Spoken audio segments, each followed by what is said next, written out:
लेकिन महिमा आप ये भी तो बताएं ना कि यहाँ आप ईवीएम पर सवाल उठाते रहे, अलग अलग स्टेट में चुनाव हुए जहां पर आपकी सरकार नहीं बन पाई तो ईवीएम पर दोष मढ़ा गया, प्रेस कॉन्फ्रेंसेस हुई, लेकिन यहां पर यह बात भी क्लियर हो रही कि ईवीएम का दोष तो नहीं था, अधिकारियों का हो सकता है लेकिन ईवीएम का नहीं था। चलिए, अच्छा, आपकी बात मान लेते हैं। और अभी पूर्व संयुक्त निदेशक महोदय ने भी ये बात बोली कि शायद किसी कर्मचारी का दोष है। आप ये बताइए ना कि अगर किसी कर्मचारी के द्वारा ऐसा किया गया जानते बूझते हुए या गलती से, उसका फायदा किसको पहुंचा? राजीव, सीधा सवाल पूछने वाला ये है कि उसका फायदा किसको पहुंचा? हमें एक डेटा निकालने में एक विधानसभा कॉन्स्टिट्यूएंसी का 6 महीने लग जाते हैं और इनके पास 6 दिन में उपलब्ध हो जाता है। इलेक्शन कमीशन के सहयोग से ये कैसे होता है भाई?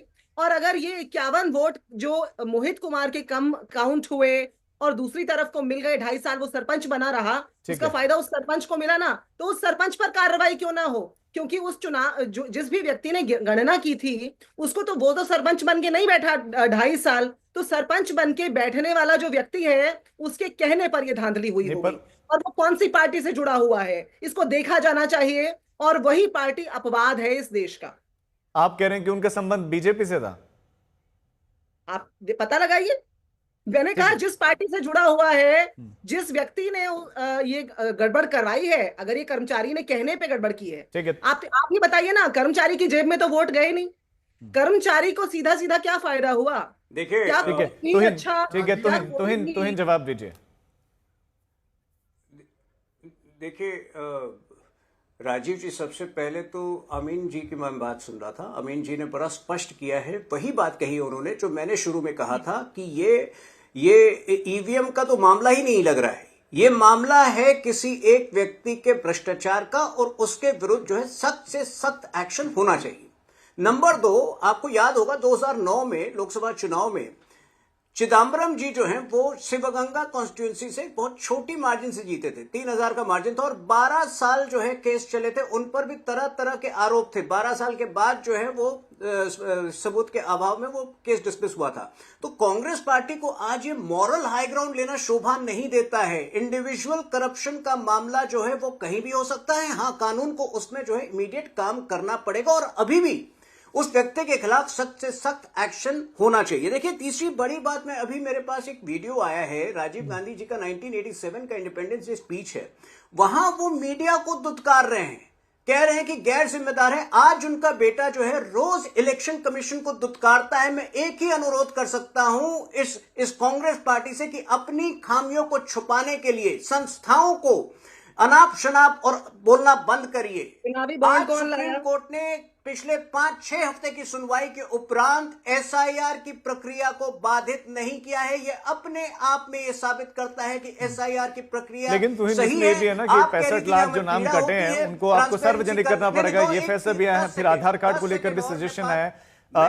ठीक है, कंप्लीट मैं यहाँ बोलना चाहती हूँ, एक बात मैं बोलना चाहती हूँ, इनको कंप्लीट करने दीजिए, फिर दूसरे मेहमान। राजीव जी, इसी बात पे मैं आ रहा हूं कि हमने नहीं, राजीव जी, इसी बात में आ रहा हूं। देखिए, कांग्रेस को सुनने की क्षमता नहीं है, आप सुन लीजिए मेरी बात।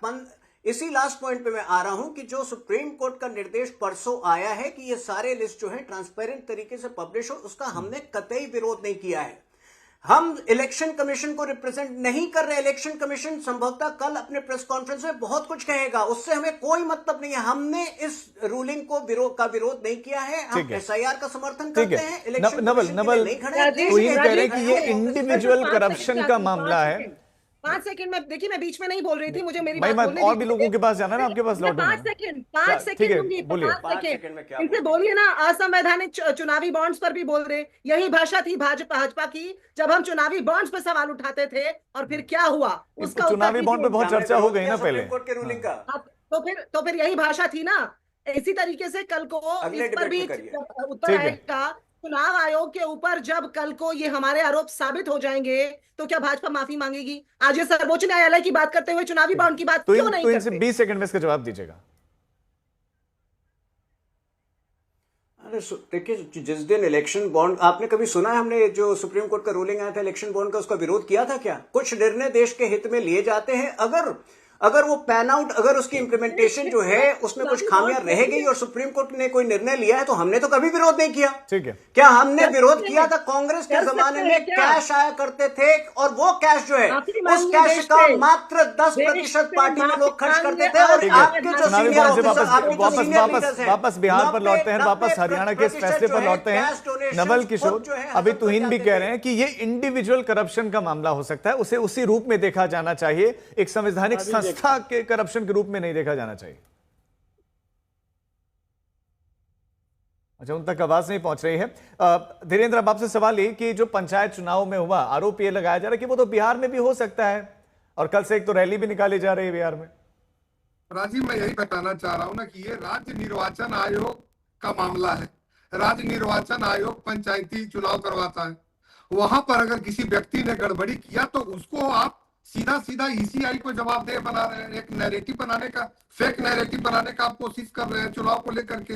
और दूसरी बात है कि बिहार को लेकर के ये यात्रा करने का, ये तो चुनाव के लिए ये लोग कर रहे हैं। एक अपवाद पर विवाद करके और अपना मुद्दा बनाना। इन्होंने मोदी का विरोध किया, इन्होंने सनातन का विरोध किया, सेना का विरोध किया, मीडिया का विरोध किया, ईडी का विरोध किया, किसका नहीं किया? लेकिन कोई सब फेल हुआ ना। और ईसीआई का विरोध भी ये फेल होगा क्योंकि बहुत फुल प्रूफ है। दुनिया में कुछ ही देश है ऐसे जहां पर इतने फुल प्रूफ व्यवस्था के साथ मतदान होता है। तो बिहार में इनके पास मुद्दा नहीं है राजीव जी, और ये लोग झूठ मूठ का नैरेटिव चलाने का प्रयास कर रहे हैं। इसमें भी ये लोग फेल होंगे। मैं बता रहा हूं कि चाहे जो भी ये लोग कर ले, कल से ये लोग इसी का नारा रोड सड़कों पे निकलेंगे लोगों के। लेकिन एक भी लोगों ने शिकायत नहीं आपके ना ऑडियो में भी कुछ दिक्कत आ रही है, मैं आपके पास लौटता हूं। नवल किशोर के पास फिर से चलते हैं। नवल, क्या हरियाणा में पंचायत चुनाव पर जो ये फैसला आया है, जो ये सुप्रीम कोर्ट का फैसला, क्या बिहार चुनाव पर इसका असर पड़ेगा? देखिए, बिल्कुल पड़ेगा, क्योंकि जो बात हम कह रहे थे पिछले 1-1.5 महीने से, जो बात हम कह रहे थे वो सुप्रीम कोर्ट में सही साबित हुआ। हमने कभी एफआईआर की विरोध नहीं किया। हमने हमेशा प्रक्रिया और पारदर्शिता पे सवाल उठाए जो कि सही निकले। हमने ये बोला था कि 11 डॉक्यूमेंट जो है वो काफी नहीं है। अगर बिहार के जनता को देखा जाए तो सारी जो दस्तावेज जो मांग रही है चुनाव आयोग, वो वहां पर पर्याप्त मात्रा में नहीं है। उसमें आधार कार्ड को शामिल करना चाहिए, उसमें राशन कार्ड को शामिल करना चाहिए। नहीं, पर आप तो ये भी कह रहे थे कि कार्रवाई क्यों नहीं? अभी तो हाल में लोकसभा चुनाव हुए थे, तो जो वोटर्स वहां उन्होंने वोट डाला वो इस बार भी डाल देंगे।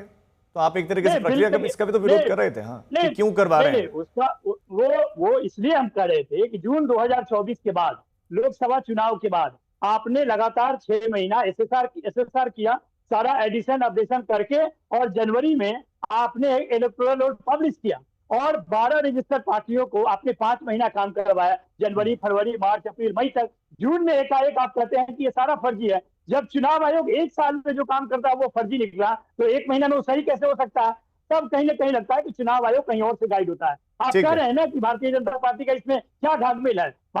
लगता है कि भारतीय जनता पार्टी ने जो संशोधन किया, संशोधन के आधार पर नियुक्ति प्रक्रिया में परिवर्तन किया, उसका प्रभाव सीधा सीधा दिख रहा है। ज्ञानेश कुमार गुप्ता 1 महीना में ऐसा कौन सा काम कर देंगे कि बहुत अच्छा काम हो जाएगा, और वो 6 महीने 1 साल में क्यों नहीं ठीक हुआ? इसका मतलब है कहीं ना कहीं सवाल जो है वो चुनाव आयोग पे है। और हम बात ठीक है, मैं लौट रहा हूं। अमीन जी, चुनाव आयोग पर चूंकि सवाल उठ रहे, मेरा सवाल ये है कि जब इंडिविजुअल करप्शन हो सकता है वो क्लियर है, हमने चंडीगढ़ में भी देखा, हरियाणा के केस में भी उजागर हुआ। तो ऐसे में विपक्ष का जो सवाल है कि जो चुनाव आयोग के भी अधिकारी हैं, उनकी निगरानी के लिए चाहे सीसीटीवी फुटेजेस हो, सीसीटीवी हो, एक पारदर्शिता रहे, तो विपक्ष का सवाल क्या यहां पर जायज या उचित नहीं लगता? देखिए, विपक्ष ठीक है अपनी ये कह रहा है, लेकिन उसको ये भी पता होना चाहिए कि जो एसआईआर कराया गया वो राहुल गांधी के अनुरोध पे कराया गया। जो महाराष्ट्र और हरियाणा और दिल्ली के इलेक्शन में कहा गया था कि इन्होंने वोटर लिस्ट में बीजेपी के वोट डाल दिए हैं और उनके निकाल दिए हैं, ऐसा चार्ज लगाया था उन्होंने। और इसका जवाब जो है उनको महाराष्ट्र हाईकोर्ट से मिल भी गया था इस बात का कि ऐसी कोई बात नहीं है। लेकिन जहां तक जो आपका सवाल है, कहा जा रहा है, इसमें ये मैं कहना चाहूंगा इस बात को कि इस तरह की जो भी हरकत होती है वो हो नहीं सकती जल्दी। कारण क्या है कि हर चीज जो है वीडियोग्राफी होती है, फिल्माइज होता है, साथ में इनके हर एक जगह वर्कर होते हैं इनके, चाहे वो काउंटिंग एजेंट हो चाहे पोलिंग एजेंट हो। और आप देखिए कि हमारे 3-3, 4-4 ऑब्जर्वर होते हैं। आप देखिए ना, आईजी रैंक का ऑफिसर होता है, वो क्राइम देखता है। इकोनॉमिक विंग का होता है आईआरएस ऑफिसर कमिश्नर, वो देखता है। इसके बाद आप देखिए जनरल एडमिनिस्ट्रेशन में देखते हैं joint secretary rank government of India का एक हमारा ऑब्जर्वर होता है जो जनरल ऑब्जर्वर होता है इनके ऊपर। इस तरीके से, और आप लोगों के लिए जिस तरीके से है, तो इंफॉर्मेशन ऑफिसर भी होता है जो सारे इनके खर्चे देखता है। तो ये सब चीजें, बहुत से ऑब्जर्वर होते हैं। हमें यह है कि इनको जागरूक ये होना चाहिए हर पार्टी वालों को कि सही टाइम पे उनके सबके नंबर्स होते हैं, उन पे कंप्लेन करें। अगर कोई भी चीज कहीं भी दिख रही है, उस कंसर्न हमारे ऑब्जर्वर को वो इन्फॉर्म करें। जैसे बिहार में चुनाव होगा तो वहां पर का ऑब्जर्वर नहीं होगा, ये सब दूसरे प्रदेशों को, कोई तमिलनाडु का होगा, कोई केरला का होगा, कोई पंजाब का होगा। ये तो अनुराग ठाकुर ने भी कहा, राहुल गांधी ने भी कहा कि वोट चोरी हुई, तो क्या उनके आरोपों की भी अब जांच होनी चाहिए? नहीं, अगर वो कहा गया है तो बिल्कुल जांच होनी चाहिए, इसमें जांच होने में कोई दिक्कत नहीं है। लेकिन अब जो भी पैनलाइज किया जाएगा ऐसा नहीं है, इसमें बख्शा नहीं जाएगा। आरोप ये भी लग रहा है ना कि जांच नहीं करवाना चाहता, यहां पर भी जांच नहीं की गई, तो कोर्ट ने जांच करने के लिए कहा, फिर रिकाउंटिंग हुई।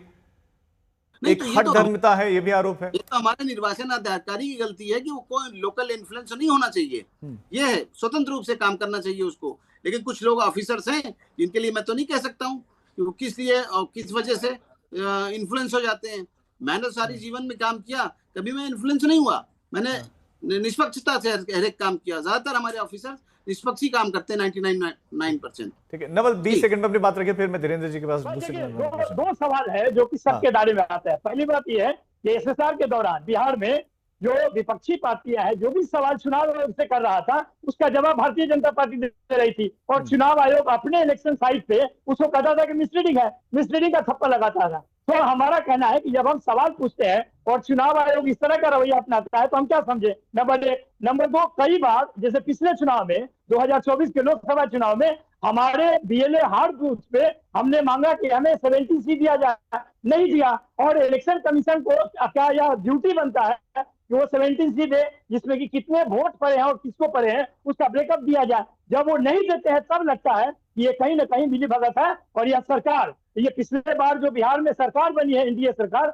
उसमें भी 10 सीटों का एकदम देखा हुआ घपला है जिसके आधार पर सरकार बनी है। ये अनैतिक काम करने में जब से चुनाव आयोग भागीदारी निभाया है, नहीं तो चुनाव आयोग तो चुनाव के समय में सरकार से भी ज्यादा शक्तिशाली है, ये कौन नहीं जानता। ये बताने की बात थोड़े है, सारे अधिकारी इनके अंतर्गत काम करते हैं। लेकिन जब चुनाव आयोग का ही मंशा साफ नहीं हो, तो जब उन्हीं पे हमें डाउट रहेगा तो फिर इसका इलाज क्या है? तब तो कोर्ट में जाना ही पड़ेगा। और कोर्ट में आपने देखा होगा कि महाराष्ट्र के केस में पहले जब पूरा का पूरा चुना हुआ सरकार उन्होंने हटा दिया, तो गवर्नर और स्पीकर पे सवाल तो उठे ना कोर्ट में। धीरेन्द्र जवाब दीजिए, सवाल चुनाव आयोग पर, लेकिन जवाब बीजेपी दे रही है। देखिए, सवाल ये लोकतंत्र का है और लोकतंत्र में हर एक राजनीतिक पार्टियों का नैतिक कर्तव्य बनता है कि जो जनता के बीच में भ्रम पैदा करने की कोशिश करते हैं उसकी सफाई हम दे सकते हैं। ये बताइए कि कोर्ट ने, लोअर कोर्ट ने और हाई कोर्ट ने भी राज्य निर्वाचन आयोग की बातों को सही मान लिया। अब इनके कहिए कि क्या वो भारतीय जनता पार्टी के साथ मिली भगत में लोअर कोर्ट और हाई कोर्ट था? इसका जवाब पूछ लीजिए। सुप्रीम कोर्ट ने अगर इस पर गड़बड़ी पकड़ी तो ईवीएम में अगर सही काउंटिंग था तभी पड़ा हुआ था तो उनको न्याय मिल सका। इसलिए किसी को कब्जे में नहीं सरकार ने रखा है। ये आरोप का इन्हीं के सवालों से जवाब मिल जाता है। ये किस तरह का बात कर रहे हैं और लूट की बात कर रहे हैं, वोट लूट की बात इनके जमाने में न होता था जब बैलेट से गरीबों को वोट नहीं देने दिया जाता था। कहाँ जा रहे हो? नहीं, वो उसी पर मैं आ रहा हूँ। तो एक चीज आप बताइए कि जब ईवीएम के बाद राज्य निर्वाचन आयोग को लेकर के, राज्य निर्वाचन आयोग के साथ में जनता के साथ ईसीआई पे एक एक करके बोलेंगे। नवल, आपकी बात आ रही है, धीरेन्द्र को जवाब तो देने दीजिए। जब एसआईआर चल रहा था तो जमीन से जो पत्रकार बंधु भी सवाल उठा रहे थे उन पर एफआईआर किए जा रहे थे। जो हम सवाल उठा रहे थे उसको मिसलीडिंग कहा जा रहा था। मैं जवाब देता हूं, क्या है? मैं देता हूं। राज्य निर्वाचन आयोग के मुद्दों को लेकर के आप ईसीआई को कटघरे में खड़ा करेंगे, देश के लोकतंत्र को खतरे में डालने का आप कुचक्र करेंगे, ये गलत है ना। ईसीआई इसमें कहां से दोषी है जिसके खिलाफ आप नैरेटिव चला रहे हैं? बिहार के लोगों को भ्रम फैलाने का काम कर रहे हैं। आर्थिक अपराध है, अपराधी है आप। अभी नोट लूटने वाले लोग आज वोट लूटने का आरोप लगा रहे हैं कि आपके जमाने में वोट भी लूटा, फिर उसके बाद सत्ता बना करके आप लोग नोट लूटने का आरोपी कांग्रेस और नोट लूटने के सजायाफ्ता राष्ट्रीय अध्यक्ष लालू प्रसाद जी, और आप कह रहे हैं कि आप बताइए ना, आपने नोट भी लूटा, आपने वोट भी लूटा, आपने नौकरी के बदले जमीन भी ली और आपके पास कोई मुद्दा नहीं है। है आपके आपके पास पास कोई मुद्दा नहीं है। पीसीआई के तो सहारे जीतना चाहते हैं। गलत, मैं मुद्दे पे बात कर रहा हूँ। आप गरीबों को वोटों से वोट करना चाहते हैं। आप दोनों की बात है कि चूंकि दोनों साथ में बोल रहे हैं तो दर्शक भी कुछ समझ नहीं पाएंगे। तो एक बार फिर से आपके पास आते हुए कि एक प्रेस कॉन्फ्रेंस की गई आरजेडी की तरफ से, फिर कई सारे आरोप भी लगाए गए जब सुप्रीम कोर्ट का ये फैसला आया है।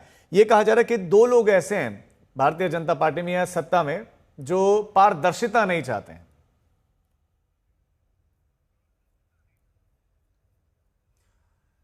देखिए, मैं इनके प्रश्नों का क्या उत्तर दूं। इनके प्रश्नों का उत्तर कांग्रेस पार्टी के ही एक ट्राइबल लीडर, जनजातीय वर्ग के नेता केजे रजन्ना ने दिया था। आपको याद होगा 4-5 दिन पहले उन्होंने बहुत स्पष्ट तौर पे कहा कि कांग्रेस क्या सोती रहती है।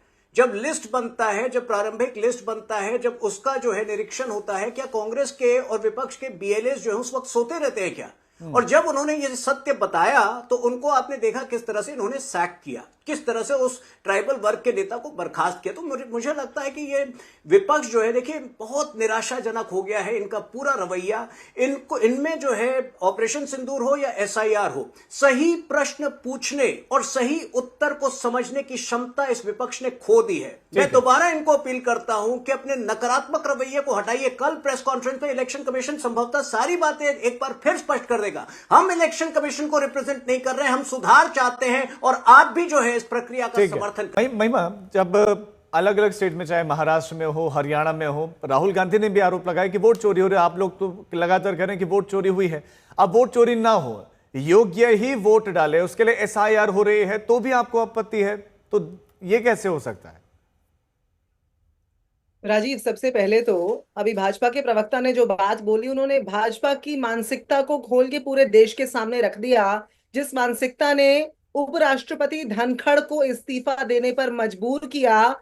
इन लोगों की हिम्मत है कि ये कर्नाटका के अंदर सवाल उठा सकते हैं, आंतरिक बहुत सारी बातें होती हैं।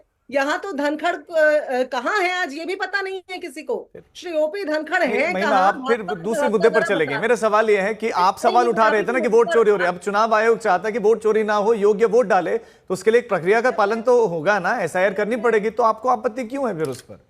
राजीव, जब मैं बीच में बोलना चाहती हूँ तो आप बोलते हैं नहीं, तो आप मुद्दे से भटक आप जगदीप धनखड़ पर जा रहे हैं ना। प्लीज इस मुद्दे पर तो रहिए। हाँ भाई, ऐसा है, भाजपा रजन्ना पर जाएगी और हम पूछेंगे नहीं कि जगदीप धनखड़ जी कहाँ पर हैं। हमें तो सवाल पूछना पड़ेगा ना। उपराष्ट्रपति हैं भाई, थे भाई देश के, और यकायक इस्तीफा देकर के कहाँ गायब हो गए। उनको आसमान खा गया या जमीन निकल गई, पता नहीं चल रहा है, फोन नहीं उठाते हैं। अब दूसरी बात ये कि अभी यहाँ पर बात हो रही थी न्यायालय की, 1 मिनट में आपकी बात का उत्तर दूंगी। उससे पहले बड़ी अहम बात बता दूं, जो चुनाव आयोग पंजाब हरियाणा उच्च न्यायालय द्वारा निर्देश दिए जाने पर कि सबूत पेश किए जाएं, 2 हफ्ते के अंदर चुनाव आयोग द्वारा रातों रात नियम बदल देता है। उस चुनाव आयोग की देखिए जरा कि हिमाकत इस देश के नागरिकों के प्रति क्या है कि वो आज आकर के ऐसा बर्ताव करता है कि जैसे कि उनसे सवाल नहीं पूछा जा सकता, और उसके केस को बोल्स्टर करने के लिए, यानी कि और मजबूत करने के लिए भाजपा आगे आ जाती है। अब आप पूछ रहे हैं कि हमने जो सवाल उठाए थे, ये तो बहुत पुराना सवाल हो गया। भाजपा लगातार इस सवाल को पूछती जा रही थी और हमने बार बार बताया, स्पेशल इंटेंसिव इस तरह की आनन फानन में की गई एक इस नाम वाली ठीक है। आप लगातार कह रहे हैं ना कि आनन फानन में। अमीन जी, मैं जल्दी से आपसे समझना चाहूंगा कि क्या जो हरियाणा में हुआ, क्या वो बिहार में भी हो सकता है? यही ऑपोजिशन कह रहा है कि क्या हो सकता है? क्या प्रक्रिया रहती है पंचायत चुनाव में, और विधानसभा चुनाव में क्या रहेंगे? विधानसभा का जो चुनाव होता है वो इलेक्शन कमीशन ऑफ इंडिया कराता है। उसमें ऑब्जर्वर बाहर के होते हैं और जिला निर्वाचन अधिकारी डायरेक्ट कंट्रोल में होता है। जो भी काम कर रहा होता है कर्मचारी, उस वक्त बहुत तगड़ी निगाह होती है उस पर, इलेक्शन पे, चाहे पार्लियामेंट का हो चाहे असेंबली का हो। लेकिन जहां तक लोकल चुनाव हो, इसमें 2 चुनाव होते हैं। एक तो नगर पंचायत के होते हैं, एक ग्राम पंचायत के होते हैं। इसमें म्यूनिसिपल होता है और उसका ब्लॉक स्तर का होता है। ये दोनों जो चुनाव कराए जाते हैं वहां पर उनके कमिश्नर रैंक के, जो लोकल बॉडीज के होते हैं उनके लोकल कमिश्नर होते हैं, और ब्लॉक स्तर के तो उनका कमिश्नर अलग होता है। वो लोग चुनाव कराते हैं। इसके लिए इलेक्शन कमीशन का कोई लेना देना नहीं है। इस तरह की बातें करना अनुचित है। हाँ, ईवीएम दी गई, उनके मांगने पर दी गई होगी, कलेक्टर ने उनको अलॉट की होगी, पर इतनी सी गलती है कि ईवीएम उनको देना नहीं चाहिए था। अभी तक तो नहीं दिया जाता था, लेकिन लोकल चुनाव में ईवीएम दे दी गई तो ठीक है, लेकिन इसके लिए मॉनिटर करना चाहिए था। इसके लिए वहां के जो निर्वाचन अधिकारी है वो जिम्मेदार है, और उनको इस मामले में दंडित किया जाना चाहिए कि उन्होंने क्यों नहीं प्रॉपर सुपरवाइज किया इसके लिए। और ये गलत चीज है। या तो ईवीएम लेना जाए, अगर ले जाए तो उसका सही तरह से प्रयोग हो, और उसमें ईवीएम की कोई गलती नहीं है, उसमें हेराफेरी की गई है। रिजल्ट में जो जीता हुआ था उसको हारा दिखा दिया, और हारा हुआ इसको बोलते हैं टैबुलेशन शीट में गड़बड़ की है, और वहां पे सिग्नेचर करके दे दिए। ये सोचे कि पिटीशन होता रहेगा।